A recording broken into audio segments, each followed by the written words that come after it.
अच्छा बेटा, तो लास्ट वीडियो में हम लोगों ने जो है ना वो आयनिक इक्वेशंस डिस्कस करी थी, और इस वीडियो में हम लोग जो है ना वो डिस्प्लेसमेंट रिएक्शंस डिस्कस करेंगे ग्रुप 7 वाले।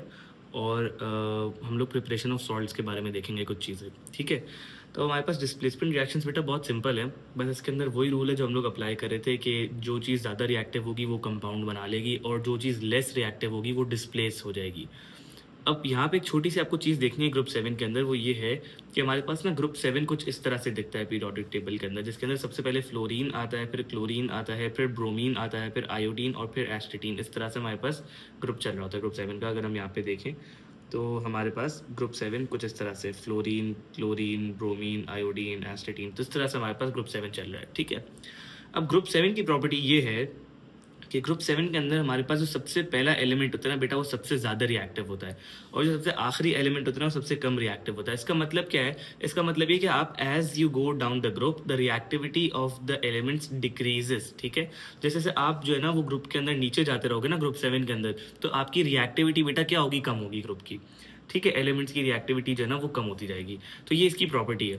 अब अगर आप यहाँ पे देखो तो डिस्प्लेसमेंट रिएक्शंस ग्रुप 7 के किस तरह से होंगे। अगर आप ये देखो तो बेटा यहाँ पे के सी एल, यानी के ने जो है, यानी सी एल ने जो है ना वो के साथ कंपाउंड बनाया हुआ है। ठीक है, और आपको दूसरा एलिमेंट भी देखो एफ मिल रहा है, यानी सी एल भी देखो ग्रुप 7 का है और फ्लोरीन भी ग्रुप 7 का है। सी एल ये रहा और फ्लोरीन ये रहा, ये दोनों यहाँ पे आपको मिलेंगे। ठीक है, अब अगर आप देखो तो सी एल ने जो है ना वो कंपाउंड बनाया हुआ है, और सी एल क्या है? उससे कम रिएक्टिव है। क्लोरीन जो है वो फ्लोरीन से कम रिएक्टिव है, क्योंकि क्लोरीन नीचे आ रहा है फ्लोरीन से। तो इसका मतलब क्या है? क्लोरीन कम रिएक्टिव है। तो उसूलन तौर पे होना क्या चाहिए कि फ्लोरीन को जो है ना वो कंपाउंड बनाना चाहिए और क्लोरीन को हट जाना चाहिए, क्योंकि फ्लोरीन ज्यादा रिएक्टिव है। तो हमने ये बात करी ना, रूल क्या है कि जो ज्यादा रिएक्टिव होता है वो कंपाउंड बनाता है, और जो कम रिएक्टिव होता है वो डिस्प्लेस हो जाता है। इसका मतलब क्या है कि जैसे क्लोरीन है ना, क्लोरीन देखो के साथ कंपाउंड बनाया हुआ है, तो फ्लोरीन को के साथ कंपाउंड बनाना चाहिए और क्लोरीन को अलग हो जाना चाहिए। तो कैसे होगा? बहुत सिंपल है। हमारे पास के ऊपर बेटा चार्ज होता है +1 और एफ के ऊपर चार्ज होता है -1, तो ये बन जाएगा हमारे पास के एफ, और क्लोरीन जब अलग हो जाएगा तो वो बन जाएगा सी एल। और हमें ये बात पता है कि ग्रुप 7 वालों की सबकी प्रॉपर्टी ये है कि जब वो अकेले होते हैं, जब उन्होंने कंपाउंड नहीं बनाया होता, जब वो एलिमेंट स्टेट के अंदर होते हैं, तो उसमें क्या होता है? उनके नीचे हमेशा 2 लगता है, क्योंकि वो डाई एटॉमिक एलिमेंट्स हैं, डाई एटॉमिक एलिमेंट्स। ठीक है, तो यहाँ पे Cl के नीचे मैंने 2 लगा दिया, क्योंकि Cl अकेला था और ग्रुप 7 का एलिमेंट है, तो ये क्योंकि डाई एटॉमिक है तो इस वजह से मैंने नीचे 2 लगा दिया। अब हमें करना है इसको बैलेंस। तो बैलेंस हम लोग किस तरह से करेंगे? Cl से पहले हम लोग को 2 लगाना पड़ेगा यहाँ पे भी, ताकि बैलेंस हो जाए। तो इस वजह से K भी 2 हो गए। K को 2 करने के लिए मुझे जो है बेटा वो यहाँ पे 2 लगाना पड़ेगा, जिसकी वजह से F 2 हो गए। और F देखो आप, तो अगर F जो है ना वो यहाँ पे भी 2 है, तो हमारी अब इक्वेशन बैलेंस हो चुकी है। इसी तरह से हम लोग एक और देखते हैं। अगर आप यहाँ पे देखो तो NaBr + Cl2। अब अगर आप देखो तो Br ने कंपाउंड बनाया हुआ है Na के साथ, तो Cl अगर आप देखो तो Cl ये रहा और Br ये रहा। अच्छा देखो, मैं दोनों ग्रुप 7 वालों को कंपेयर कर रहा हूँ, मैं Na को नहीं देख रहा, मैं ये देख रहा हूँ कि Br ने कंपाउंड बनाया है, Cl जो है ना उसके साथ रिएक्ट कर रहा है। ठीक है, तो Br और Cl, यानी हम लोग डिस्प्लेसमेंट रिएक्शन जब ग्रुप 7 की देखेंगे तो हम लोग दोनों ग्रुप 7 के एलिमेंट्स को कंसिडर करेंगे कि दोनों ग्रुप 7 के एलिमेंट्स कहाँ आ रहे हैं, उसकी ग्रुप की अंदर उनकी पोजिशन क्या है। ठीक है, तो अगर आप यहाँ पे देखो तो Cl ये रहा और ब्रोमीन ये रहा। तो अगर आप देखो तो Cl जो है वो बेटा ज्यादा रिएक्टिव है, तो उसूलन तौर पे Cl को कंपाउंड बनाना चाहिए और ब्रोमीन को हट जाना चाहिए। तो Cl बिल्कुल ऐसा ही करेगा कि वो ब्रोमीन को धक्का मारेगा, बोलेगा तुम हटो और मैं तुम्हारी जगह आ रहा हूँ, ब्रोमीन को जो है ना वो डिस्प्लेस कर देगा।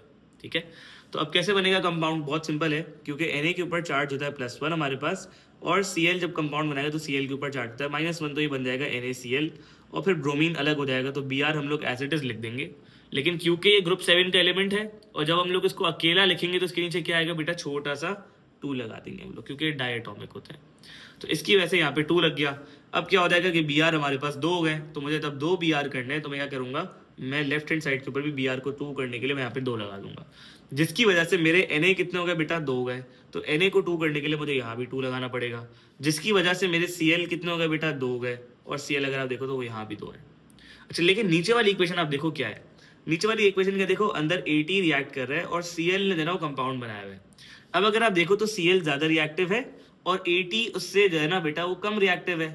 तो इसका मतलब क्या कि उसूलन तौर पे Cl को कंपाउंड बनाना चाहिए, और अगर आप देखो तो Cl नहीं कंपाउंड बनाया हुआ है, Cl नहीं कंपाउंड बनाया हुआ है। तो इसका मतलब ये कि ये रिएक्शन अकर ही नहीं करेगा, मतलब डिस्प्लेसमेंट नहीं होगी। डिस्प्लेसमेंट का मतलब है Cl उसको उसकी जगह से नहीं हटाएगा, यानी AT उसको उसकी जगह से नहीं हटाएगा। ठीक है, तो इस वजह से डिस्प्लेसमेंट अकर नहीं होगी, क्योंकि AT ज्यादा रिएक्टिव है ही नहीं, तो उसको डिस्प्लेस नहीं करवाएगा क्लोरीन को, तो ये रिएक्शन एज इट इज रह जाएगा। ठीक है। तो ये रिएक्शन में AT + KCl ही रह जाएगा, या फिर आप लिख सकते हो कि नो रिएक्शन। ठीक है। तो यहाँ आपको चीज़ देखनी पड़ेगी, ऐसा नहीं कि भाई अंधों की तरह बहुत से बच्चे क्या करते हैं कि यहाँ पे 1 लगा देते हैं AT के ऊपर, यहाँ पे 1 और यहाँ पे 2 जो मैं नंबरिंग सिखाई हुई थी ना, और बोलते सर AT और Cl आपस में रिएक्ट। नहीं भाई, ऐसा नहीं करना, यहाँ पे आपको डिस्प्लेसमेंट रिएक्शन अप्लाई करना है, वरना नंबरिंग तो मैं यहाँ भी करता, लेकिन यहाँ पे नंबरिंग हमें नहीं लगानी, हमें यहाँ पे डिस्प्लेसमेंट रिएक्शन से करना है काम। ठीक है। तो यहाँ पे ग्रुप 7 के डिस्प्लेसमेंट रिएक्शंस थे।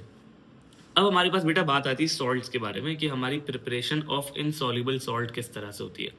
अच्छा, अब इनसॉल्युबल सॉल्ट की बात किया, जो हम लोगों ने यहाँ पे सारे सॉल्ट्स देखे थे ना बेटा, जितने हमारे पास टेबल में इनसॉल्युबल सॉल्ट थे, कि भाई फॉस्फेट्स वाले सारे सॉल्युबल इनसॉल्युबल सॉल्ट्स हैं, कार्बोनेट्स वाले सारे insoluble salt except group 1 ammonium, और जितने भी हाइड्रोक्साइड है वो सारे इनसॉल्युबल सॉल्ट्स हैं एक्सेप्ट दीज 4। ठीक है। इसी तरह से हमारे पास CaSO4, BaSO4, PbSO4 इनसॉल्युबल है। इसी तरह से हमारे पास Ag का कोई भी हेलाइड, Hg का कोई भी हेलाइड और Pb का कोई भी हेलाइड है ना, वो इनसॉल्युबल है। तो जितने भी इनसॉल्युबल सॉल्ट्स है ना, एग्जामिनर आपसे पूछता है यार मुझे बताओ, मुझे एक इनसॉल्युबल सॉल्ट प्रिपेयर करना है, मतलब मुझे बनाना है एक इनसॉल्युबल सॉल्ट, तो मैं किस तरह से बनाऊंगा। ठीक है। तो लेट्स गेट इनटू दिस। ठीक है, एक एग्जाम्पल के साथ समझते हैं। अच्छा, अब एग्जामिनर लेट्स आपको बोलता है यार पेपर के अंदर कि मुझे ना बताओ हाउ टू प्रिपेयर BaSO4। ठीक है। तो अब देखो, जब भी एग्जामिनर कोई भी प्रिपरेशन ऑफ सॉल्ट का सवाल देगा ना, प्रिपरेशन ऑफ सॉल्ट की बात करो, अभी मैं इनसॉल्युबल या सॉल्युबल की बात नहीं कर रहा, मैं सारे सॉल्ट की बात कर रहा हूँ, प्रिपरेशन ऑफ सॉल्ट्स की। तो एग्जामिनर जब भी आपको सॉल्ट की बात करते हैं ना बेटा, तो आपको ना सबसे पहले आइडेंटिफाई करना है कि क्या वो सॉल्ट सॉल्युबल सॉल्ट की बात कर रहा है या क्या वो इनसॉल्युबल सॉल्ट की बात कर रहा है। जैसे कि अगर आप यहाँ पे देखो तो उसने बात करी BaSO4 की, तो मुझे भी बात देख के समझ आनी चाहिए कि यार सारे सल्फेट्स तो क्या होते हैं, सॉल्युबल होते हैं। जैसे हमने टेबल के अंदर पढ़ा था कि सारे सल्फेट्स क्या होते हैं बेटा, सॉल्युबल होते हैं एक्सेप्ट BaSO4। इसका मतलब क्या है कि सारे सल्फेट तो सॉल्युबल है, लेकिन BaSO4 क्या है बेटा, इनसॉल्युबल है। ठीक है। तो अब अगर मुझे बात करनी है BaSO4 की, तो BaSO4 मुझे ये बात पता है कि इनसॉल्युबल सॉल्ट है, तो मुझे इनसॉल्युबल सॉल्ट के प्रिपरेशन के स्टेप्स लगाने पड़ेंगे, जो कि मैंने आपकी स्क्रीन पे सामने लिखे हुए हैं। ठीक है। अब कैसे बनाएंगे हम लोग BaSO4, बहुत सिंपल है। देखो, जब भी आपको बनाना है ना BaSO4, जब भी आपको इनसॉल्युबल सॉल्ट बनाना है, तो इस तरह से लिख दो और इससे पीछे एक एरो लगा दो, यानी हमें ये चीज़ प्रिपेयर करनी है ना, तो कोई ऐसी 2 चीज़ें रिएक्ट करवानी पड़ेंगी जो कि मिला के क्या बना दे बेटा, BaSO4 बना दे। ठीक है। तो इस तरह से आपने एक BaSO4 लिखा, यानी जो भी आपके पास इनसॉल्युबल सॉल्ट है उससे पहले आपने एक एरो लगा दिया। ठीक है। तो ये चीज़ कि हमें ये चीज़ प्रिपेयर करनी है। ठीक है, ये हमें समझ आ रहा है। अब देखो, बहुत सिंपल सी गेम है। इसमें आप क्या करो कि जो भी कैटाइन है और जो भी एनाइन है, उन दोनों को अलग कर लो। अब कैटाइन क्या होता है, कैटाइन होता है हमारे पास पॉजिटिव चार्ज वाला, जो कि पहले आता है, यानी Ba हमारे पास कैटाइन है। ठीक है। इसी तरह से हमारे पास सल्फेट जो ना बेटा, वो एनाइन है, जिसके ऊपर नेगेटिव चार्ज होता है। तो मैं ना दोनों चीज़ें अलग अलग करके लिख लेता हूँ। तो let's say I have a cation that is Ba। मेरे पास कैटाइन क्या है बेटा, Ba है, और मेरे पास एनाइन क्या है बेटा, SO4। ठीक है। तो मैंने यहाँ पे दोनों चीज़ें अलग करके लिख ली। अच्छा, अब मुझे क्या करना है, आप एक चीज़ देखना, मैं आपको एक चीज़ दिखाता हूँ ज़रा, पहले आप वो नोटिस करो कि बेटा हमने जब भी हम लोगों ने इनसॉल्युबल सॉल्ट बनाया ना, जब भी इनसॉल्युबल सॉल्ट बनाया, देखो जैसे यहाँ पे MgOH2 इनसॉल्युबल सॉल्ट बना था। ठीक है। तो इसके अंदर अगर आप एक चीज़ नोटिस करो, तो हमने जब भी दोनों एक्वस यानी दोनों सॉल्युबल सॉल्ट्स को रिएक्ट करवाया ना, तो एक इनसॉल्युबल सॉल्ट लास्ट में बना है। देखो यहाँ पे दोनों सॉल्युबल सॉल्ट्स ने रिएक्ट करा तो एक इनसॉल्युबल सॉल्ट बना। यहाँ पे भी देखो दोनों सॉल्युबल सॉल्ट्स ने रिएक्ट करा तो एक इनसॉल्युबल सॉल्ट बना। ठीक है। तो इनसॉल्युबल सॉल्ट बनाने का तरीका यही है कि आपको ना 2 सॉल्युबल सॉल्ट्स को आपस में रिएक्ट करवाना पड़ेगा। अब बच्चे पूछते हैं सर कोई से भी 2 सॉल्युबल सॉल्ट्स, मैं बोलता हूं नहीं, कोई से भी 2 सॉल्युबल सॉल्ट्स नहीं, ऐसे 2 सॉल्युबल सॉल्ट्स जिसके अंदर एक के अंदर आपका कैटाइन आए और एक के अंदर आपका एनाइन आए। अब कैटाइन एनाइन, बच्चे बोलते हैं सर कोई सा भी कैटाइन एनाइन, मैंने बोला नहीं भाई, ऐसी बात नहीं है। अब इसके लिए समझो क्या करना है। देखो हमारे पास हमारा कैटाइन है Ba और एनाइन है हमारे पास SO4। तो हमें कोई ऐसा एक सॉल्युबल सॉल्ट बनाना पड़ेगा जिसके अंदर हमारे पास Ba आ रहा हो, और एक ऐसा सॉल्युबल सॉल्ट बनाना पड़ेगा जिसके अंदर हमारे पास सल्फेट भी आ रहा हो। ठीक है। तो अगर आप एक चीज नोटिस करो कि अगर मुझे Ba के साथ ऐसा कुछ लगाना पड़ेगा ताकि क्या बन जाए बेटा, सॉल्युबल बन जाए, तो बच्चों को बोलता हूँ यार बहुत आसान है। जब भी कैटाइन के साथ कोई चीज सॉल्युबल बनानी है तो तुम उसके साथ नाइट्रेट लगा दो। नाइट्रेट क्यों नाइट्रेट लगा दो, क्योंकि हम लोगों ने बेटा देखो टेबल में जब हम लोगों ने पढ़ा था ना, तो हमने एक बार डिस्कस करी थी कि सारे के सारे नाइट्रेट्स क्या होते हैं, सॉल्युबल सॉल्ट्स होते हैं। ठीक है। तो जब भी तुम्हें पॉजिटिव वाले के साथ अगर कोई चीज सॉल्युबल बनानी है, तुम क्या लगा दो, उसके साथ नाइट्रेट लगा दो, तो तुम्हारा काम आसान हो जाएगा। तो यहाँ पे मैं बच्चों को बोलता हूँ यार Ba के साथ अगर तुम नाइट्रेट लगा दोगे तो वो तो सॉल्युबल बन जाएगा। तो Ba के ऊपर बेटा चार्ज होता है हमारे पास +2, NO3 के ऊपर चार्ज होता है -1, तो मैं बना देता हूँ BaNO3 और ब्रैकेट के बाहर आ जाएगा 2। इसी तरह से सल्फेट की बात आती है। अब सल्फेट के साथ मैं ऐसा क्या लगाऊं कि भाई ये सॉल्युबल बन जाए, तो बहुत सिंपल है आंसर है, तुम इसके साथ कोई भी ग्रुप 1 का लगा दो, सही है, ग्रुप 1 के सारे लगाते तो वो क्या बन जाते, सॉल्युबल बन जाते हैं। तो एक तो तरीका ये कि तुम इसके साथ कुछ भी ग्रुप 1 का लगा दो, जैसे कि Na हो गया, K हो गया, Li हो गया, कोई भी तुम ग्रुप 1 का लगा दो। या फिर दूसरा काम तुम क्या कर सकते हो, तुम उसके साथ एमोनियम लगा दो, तो वो बन जाएगा एमोनियम सल्फेट, ठीक है, दूसरा काम ये हो सकता है। तीसरा काम ये हो सकता है कि तुम उसके साथ H लगा दो, तो वो एसिड बना दो, H2SO4 बना दो उसको, सल्फ्यूरिक एसिड, तो ये भी काम हो जाएगा तुम्हारा। तो तुम्हारी जो भी मर्जी है, ठीक है। तो मैं यहाँ पे सल्फ्यूरिक एसिड बना देता हूँ इसको, तो मेरे पास H+1 होता है बेटा और SO4-2 होता है, तो ये बन जाएगा H2SO4, ठीक है। तो अब अगर आप देखो तो मेरा जो कैटाइन का जो सॉल्युबल सॉल्ट है वो बन गया, यानी BaNO3 बन गया है और H2SO4 बन गया है। जब मैं इन दोनों को आपस में रिएक्ट करवाऊंगा तो ये BaSO4 बनाएंगे। अब सर बच्चे बोलते हैं सर ये कैसे हुआ, ये हमें बात समझ नहीं आ रही कि जब सॉल्युबल सॉल्ट वो रिएक्ट करे तो एक इनसॉल्युबल सॉल्ट कैसे बन रहा है। मैंने बोला बहुत सिंपल है, अभी समझो ये बात कैसे समझनी है। देखो हमारे पास BaNO3 है, ठीक है, ये, और जब मेरे पास H2SO4 आपस में रिएक्ट करेंगे। अब देखो हमारा स्टेप नंबर 1 होता था ना इक्वेशन फॉर्मिंग का, दैट वाज नंबरिंग। तो नंबरिंग जरा इसके ऊपर करके देखते हैं। Ba के ऊपर देखो 1 आ जाएगा, NO3 के ऊपर 2 आ जाएगा, इस तरह से H के ऊपर 1 आ जाएगा, SO4 के ऊपर 2 आ जाएगा। अब अगर आप नंबरिंग के हिसाब से देखो तो Ba और SO4 आपस में रिएक्ट करेंगे और एक सॉल्ट बनाएंगे, और देखो वो सॉल्ट क्या बनेगा हमारे पास, BaSO4 बनेगा। तो मैंने आपको ये बात समझाई कि बेटा जब भी आपको एक इनसॉल्युबल सॉल्ट बनाना है, वापसी सुन लो मैंने क्या बात समझाई, कि मैंने बोला जब भी आपको एक इनसॉल्युबल सॉल्ट बनाना है आप क्या करोगे, सबसे पहले उस इनसॉल्युबल सॉल्ट को इस तरह से लिख लोगे और से पीछे एक एरो लगा लोगे। एरो लगाने से पहले आप क्या करोगे कि आप जो उसका कैटाइन है, कैटाइन को अलग कर लो और एनाइन को अलग कर लो। कैटाइन और एनाइन जब भी अलग हो गए तो आप क्या करो कि कैटाइन के साथ भी कुछ ऐसा लगा दो कि वो सॉल्युबल बन जाए, और एनाइन के साथ भी कुछ ऐसा लगा दो ताकि वो क्या बन जाए बेटा, सॉल्युबल बन जाए। जब दोनों चीजें आपने दोनों के साथ ऐसी कोई चीज लगा दी जो कि इसको सॉल्युबल बनाए, तो आप उन दोनों को आपस में रिएक्ट करवाओ तो आपके पास BaSO4 बन जाएगा। अब एग्जामिनर क्या करता है, एग्जामिनर ने इसको थ्योरी के अंदर टेस्ट करता है। एग्जामिनर ने इसके आपसे स्टेप्स पूछता है, बताओ कि भाई BaSO4 यानी एक इनसॉल्युबल सॉल्ट में कैसे प्रिपेयर करूं। तो तुम्हें क्या करना है, तुम्हें उसको स्टेप्स बताने पड़ेंगे। तो जरा हम उसके स्टेप्स समझते हैं। सबसे पहले मैं बोलता हूँ take a soluble salt of cation. Cation का सॉल्युबल सॉल्ट का क्या मतलब है, ये देखो बेटा हमने जो प्रिपेयर करा था ना कैटाइन का सॉल्युबल सॉल्ट, इसका यही मतलब है कि कैटाइन के साथ कोई ऐसी चीज लगा दो जिसको वो सॉल्युबल बना दे। तो अब तुम्हें क्या करना है, जब तुम पेपर के अंदर बात करो तो जाहिर सी बात है, ये तो मैंने जनरल स्टेप्स लिखे हुए, ठीक है, आपके सामने।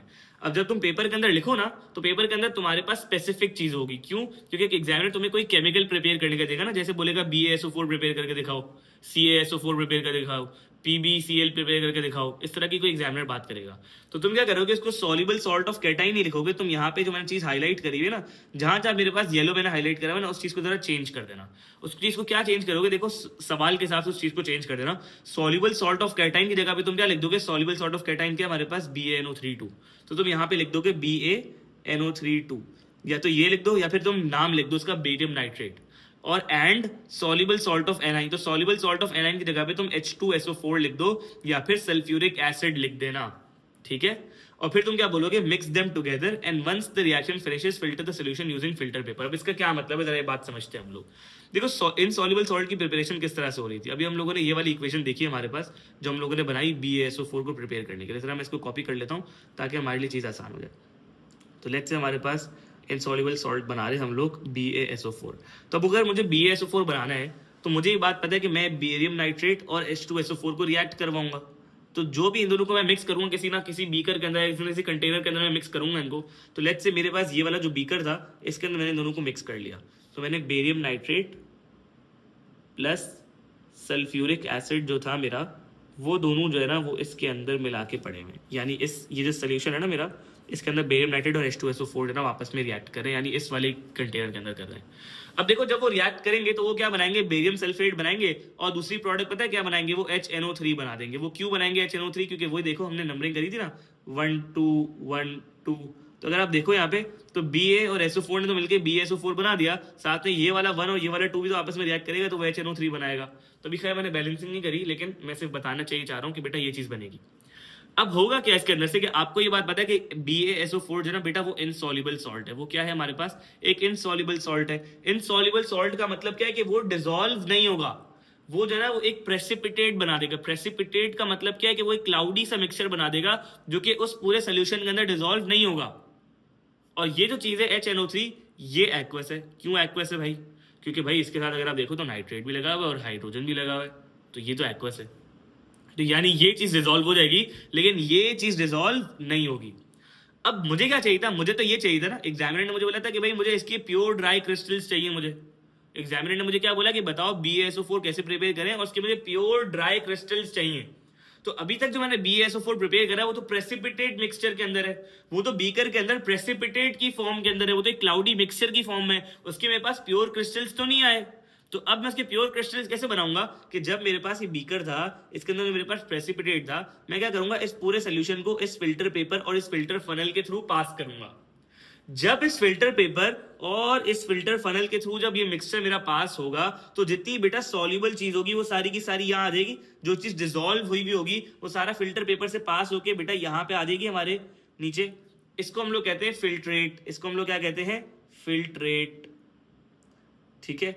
और जो भी चीज इनसॉल्युबल होगी, इनसॉल्युबल का मतलब क्या है, जो चीज डिसॉल्व नहीं हुई होगी, तो वो कहां आ जाएगी भाई मेरी, वो यहां पर आ जाएगी, यानी फिल्टर पेपर के ऊपर रह जाएगी, जिसको हम लोग कहते हैं बेटा रेजिड्यू। क्या कहते हैं हम लोग इसको, रेजिड्यू। ठीक है। तो ये मेरी चीज ऊपर रह जाएगी। अब मुझे तो ये चीज चाहिए थी ना जो ऊपर रह गई है, यानी BaSO4 जो है, जो कि इनसॉल्युबल था, वो यहाँ पे रह जाएगा। जब वो यहाँ रह जाएगा तो मुझे तो वही चाहिए था। तो मैंने जब ये फिल्टर कर लिया, अब मैं क्या करूंगा, फिल्टर करने के बाद जो मेरे पास BaSO4 बचा है, क्योंकि वो थोड़ा बहुत गीला होगा, क्योंकि वो सोल्यूशन फॉर्म के अंदर था पहले, तो वो क्या होगा बेटा, वो ड्राई नहीं होगा, वो वेट होगा।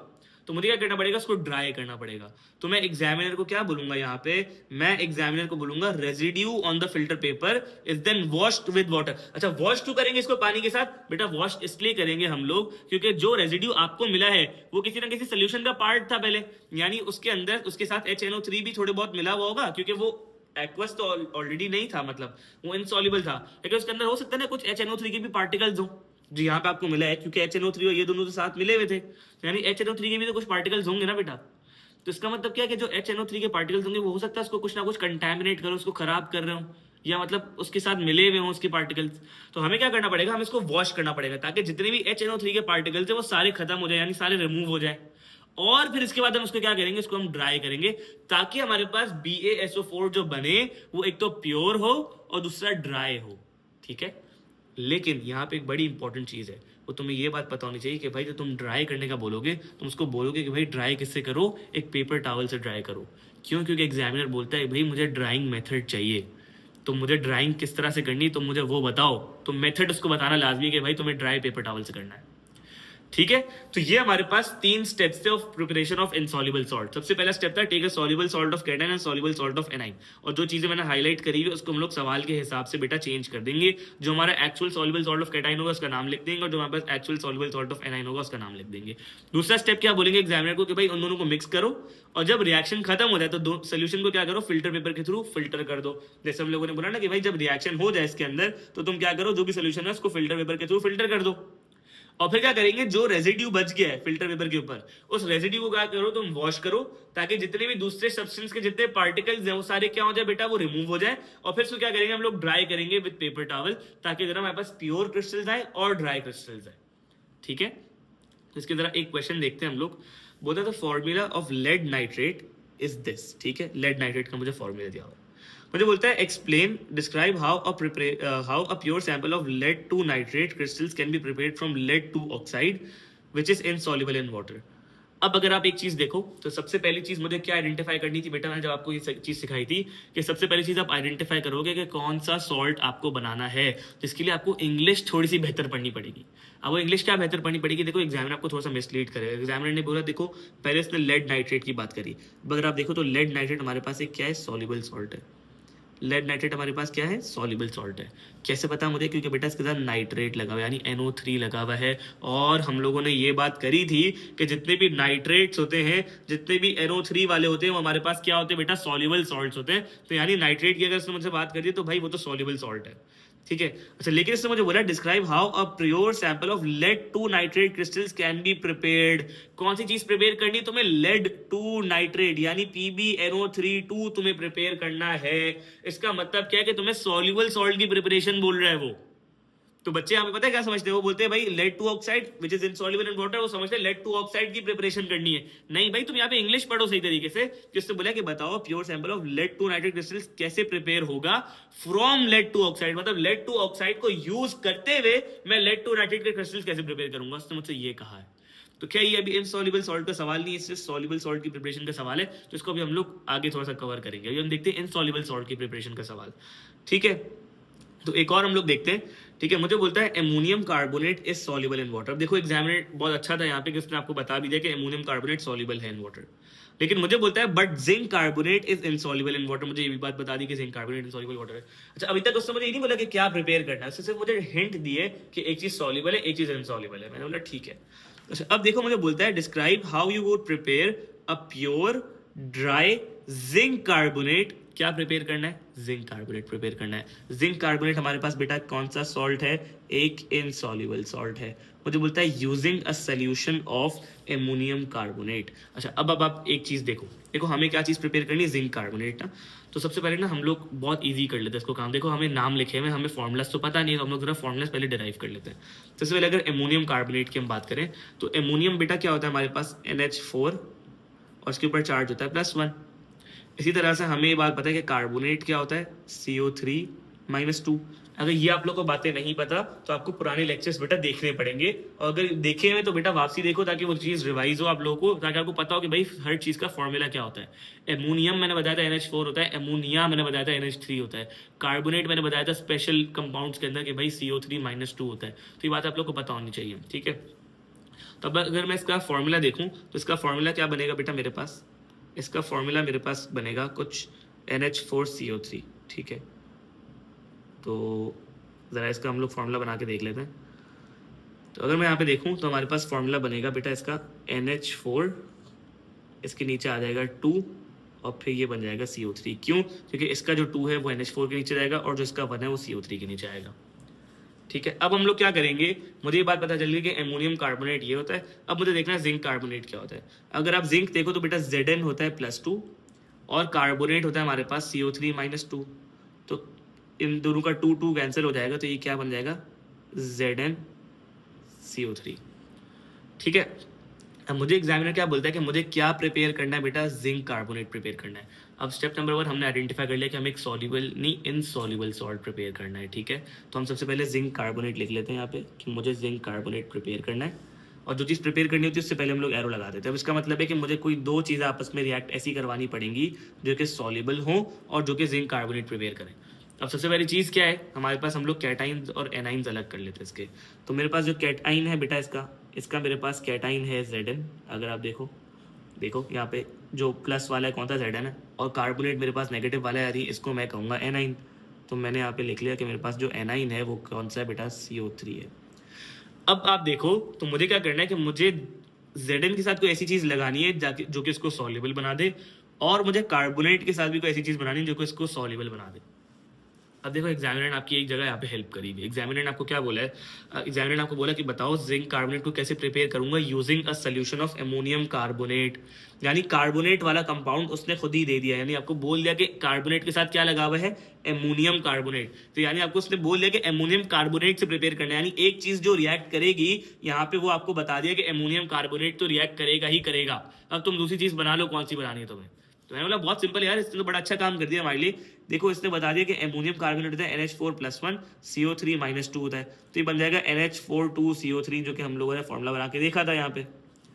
तो इससे मुझे एक चीज बता दी कि एनाइन का सॉल्युबल सॉल्ट क्या बेटा, एमोनियम कार्बोनेट है। और अब मुझे देखना है कि कैटाइन का सॉल्युबल सॉल्ट क्या। देखो मुझे एग्जामिनर ने एक सॉल्युबल सॉल्ट बता दिया था, मुझे एग्जामिनर ने बोला कि भाई कैटाइन का तुम खुद डिसाइड कर लो। तो मैंने बोला यार क्या करना है, कैटाइन के साथ कोई ऐसी चीज लगा दो जो कि इसको सॉल्युबल बना दे। और वो बात मैंने आपको बताई कि भाई जब प्लस वाला होता है ना, प्लस वाले के साथ हमेशा नाइट्रेट लगा दे, अगर वो सॉल्युबल बन जाएगा। तो Zn के साथ अगर मैं नाइट्रेट लगाता हूँ तो Zn होता है बेटा +2, NO3 होता है मेरे पास -1, तो वो क्या बन जाएगा, ZnNO3(2). तो ये मेरे पास कैटाइन का सॉल्युबल सॉल्ट हो गया। तो मैं क्या करूंगा, मैं किन दो चीजों का आपस में रिएक्ट करवाऊंगा, मैं ZnNO3(2) को रिएक्ट करवाऊंगा, ठीक है, और साथ में मैं किसको रिएक्ट करवाऊंगा, NH4,2CO3 को रिएक्ट करवाऊंगा। तो मुझे बस मेरा इतना सा काम है कि मुझे ना कैटाइन और एनाइन का सॉल्युबल सॉल्ट डिस्टिंग्विश करना है कौन सा है। और इसके बाद ये जो मैंने 3 स्टेप्स बेटा मैंने आपको लिखवाए थे ना, ये एज इट इज आपकी कॉपी पेस्ट हो जाएंगे। तो जरा मैं इन 3 स्टेप्स को कॉपी पेस्ट कर देता हूँ आपके लिए, तो आपको समझ आ जाएगा कि लिखना किस तरह से आंसर। ठीक है, तो मैंने 3 स्टेप्स कॉपी पेस्ट करे। अब देखो कैसे लिख दूंगा मैं इसके अंदर क्या चेंजेस करूंगा। देखो लाइन नंबर 1 के अंदर मुझे पहला चेंज करना है कि मुझे ना यहाँ पे जो सॉल्युबल सॉल्ट ऑफ कैटाइन लिखा है ना, उसकी जगह पे उसका नाम लिखना पड़ेगा, और सॉल्युबल सॉल्ट ऑफ एनाइन की जगह पे भी मुझे उसका नाम लिखना पड़ेगा। तो मेरे पास बेटा सॉल्युबल सॉल्ट ऑफ कैटाइन क्या है, सॉल्युबल सॉल्ट ऑफ कैटाइन मेरे पास ZnNO3 है, तो मैंने उसका नाम लिख दिया। इसी तरह से मेरे पास सॉल्युबल सॉल्ट ऑफ एनाइन क्या है बेटा, अमोनियम कार्बोनेट है, तो मैंने उसका नाम लिख दिया। यहाँ पे नाम नहीं लिखा मतलब मैंने फॉर्मूला लिख दिया। ठीक है, और फॉर्मूला भी लिख सकते हो आप, नाम भी लिख सकते हो आप, नाम लिख दो या फॉर्मूला लिख दो, एक ही बात है। ठीक है, इसके बाद मैंने क्या बोला कि भाई उन दोनों को मिक्स करो। जब मिक्स करोगे, जब रिएक्शन खत्म होगा तो रिएक्शन को फिल्टर कर लो यूजिंग फिल्टर पेपर। क्यों? क्योंकि जो चीज़ बनेगी वो इनसॉल्युबल बनेगी, और जो चीज़ इनसॉल्युबल होती है वो हमारे पास फिल्टर पेपर के थ्रू रेजिड्यू के अंदर आती है। ठीक है, और फिर हमने क्या बोला कि रेजिड्यू के ऊपर जो चीज़ बच गई उसको तुम वॉश कर लो वाटर के साथ और उसको ड्राई कर लो पेपर टॉवल से। तो ये हमारे पास बेटा प्रिपरेशन ऑफ इनसॉल्युबल सॉल्ट था। ठीक है, इसके ज़्यादा क्वेश्चन हम लोग इंशाल्लाह टॉपिकल्स के अंदर प्रैक्टिस करेंगे। तो जब हम लोग वो क्वेश्चन प्रैक्टिस करेंगे ना, तो आपको और बेहतर बातें क्लियर होंगी कि ये जो है सवाल किस तरह से करना है। ठीक है, थैंक यू सो मच।